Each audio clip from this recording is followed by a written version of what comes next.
படிக்க வழி இல்லாமல் இருந்த என் தோழன், என் தம்பி, என் மகன் இன்று படிக்கிறான். ஆனால் இன்று நாம் வாழும் வாழ்க்கை இன்னும் நேற்று இருந்ததை விட சிறப்பாக இருக்கிறது.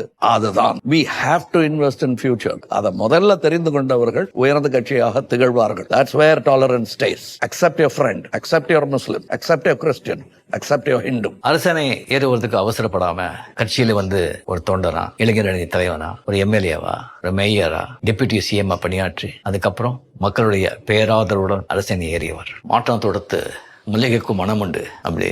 ஸோ அவருடைய சித்தாந்தத்துக்கு எதிராக இருக்கிறவங்க, அவருடைய விமர்சிக்கிறவங்களை கூட அவருக்கு மதிக்கிறாங்க. அதுக்கு உதாரணம், அதுக்கு சமீபத்தில் எச் ராஜா பிஜேபி, அவர் ஸ்டாலின் சார் எப்படியெல்லாம் விமர்சிச்சிருக்காருன்னு சொல்லி எல்லாருக்குமே தெரியும். அப்படி இருந்து கூட அவர் உடம்பு சரியில்லாமல் ஹாஸ்பிட்டல் இருக்கும்போது அவர் போய் நடந்து விசாரிச்சார். இதெல்லாம் ஒரு தலைவனுக்கான ஒரு பண்பு, ஒரு கண்ணியமான ஒரு குணங்கள் அது அவர்கிட்ட இருக்கு. என்ன கேட்குறாங்க, நீங்க அவங்கள விமர்சிச்சீங்க, இப்ப அவங்க கூட இருக்கீங்க, விமர்சனம் தொடர்ந்து கொண்டே இருக்கும். நாளைக்கு அவங்க எலெக்ஷன்ல ஜெயிச்சு வந்த பிறகு நான் மறுபடியும் விமர்சனம் தான் சொல்லிதானே ஆகணும். அதுதானே என் குரல், ஒரு சகோதரனின் குரல். எனக்கு வலிக்குதுங்கிறத நான் கவர்மெண்ட் சொல்ல வேற எங்க சொல்வேன் நான்? அது தெரிந்தும் இந்த கோயிலேஷன்ல எனக்கு கொடுக்கப்பட்டிருக்கும் மரியாதை தான் விமர்சனத்துக்கு கொடுக்க வேண்டிய மரியாதையை திராவிட முன்னேற்ற கழகம் உணர்ந்திருக்கிறது. நட்புக்கு எப்பவுமே மரியாதை கொடுப்பவர், நண்பர்களை மிகவும் மதிக்கிறவர். எனக்கு அவர்கிட்ட ரொம்ப பிடிச்சது ஒரு டிசிப்ளின், அதுக்கு மேல ஒரு ஆட்டிடியூட் எனக்கு ரொம்ப பிடிச்சது. டிசிப்ளினை விட ஆட்டிடியூட் ரொம்ப முக்கியம். அது பொது வாழ்க்கையில் இருக்கும்போது அது ரொம்ப பிடிச்சது. ஒரு வசீகரமான ஒரு புன்னகை, அதுக்கு புன்னகைக்கு சொந்தக்காரர்.